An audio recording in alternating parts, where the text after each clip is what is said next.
the spooky Miror. Emily had always loved her grandmother's house. As a child, it was her favorite place in the world, full of warmth, the smell of freshly baked cookies, and a treasure trove of old knickknacks that seemed to hold 1,000 stories. But there was one thing in the house that had always made her uneasy: the old mirror in the hallway. It was a large, ornate mirror, framed in dark wood, intricately carved with strange, swirling patterns. The glass itself was cloudy, as if it held back some deep, murky darkness. Emily had always avoided it as a child, preferring to run past it on her way to her grandmother's comforting arms. Her grandmother, a kind and gentle woman, had always been firm about one rule: never look into the mirror after midnight. Whenever Emily asked why, her grandmother's usual warm smile would falter, and she would simply say, "It's best not to know, dear." Years passed, and Emily grew up.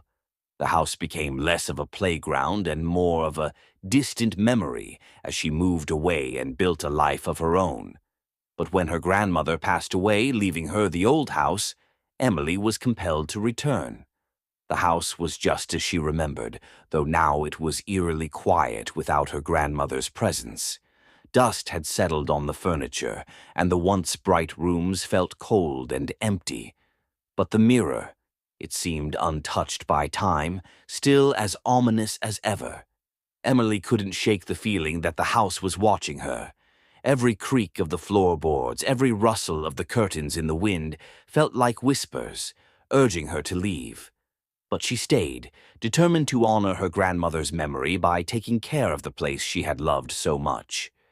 As the days passed, Emily began to hear things, soft, indistinct whispers that seemed to come from the direction of the mirror. At first, she dismissed them as the sounds of an old house settling, but the whispers grew louder, more insistent, until she could almost make out words. One night, unable to sleep, Emily found herself standing in front of the mirror. The clock on the wall ticked loudly, each second bringing her closer to midnight. Her grandmother's warning echoed in her mind, but she brushed it aside. It was just a mirror, after all. What harm could it do? As the clock struck midnight, Emily stared into the mirror. At first, all she saw was her own reflection: tired eyes, disheveled hair, the faint outline of the hallway behind her. But then, something shifted. Her reflection began to move on its own. Emily's heart pounded in her chest as she watched her reflection smile, a wide, unnatural grin that spread across her face like a crack. The grin was wrong, stretching her reflection's face into a grotesque mask.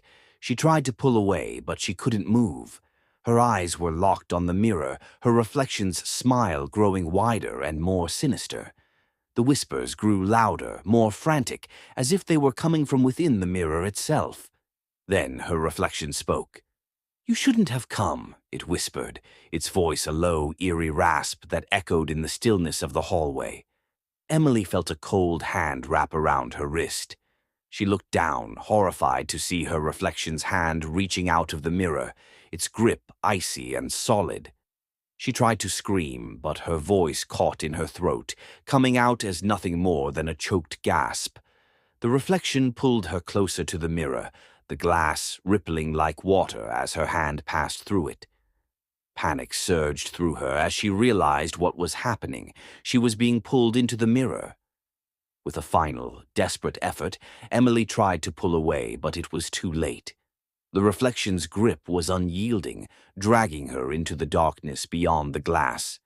The last thing she saw before everything went black was her reflection, now standing on the other side of the mirror, smiling that twisted smile as it watched her disappear. The next morning, the house was quiet. The mirror hung in the hallway, its surface smooth and unbroken. There was no sign of Emily, no trace of her ever being there. But if you stood in front of the mirror and looked closely, you might see something strange. A faint, ghostly image just behind the glass. A woman's face, eyes wide with terror, mouth open in a silent scream. And if you listened carefully, you could hear the faintest whisper, "Help me, please." But no one ever did.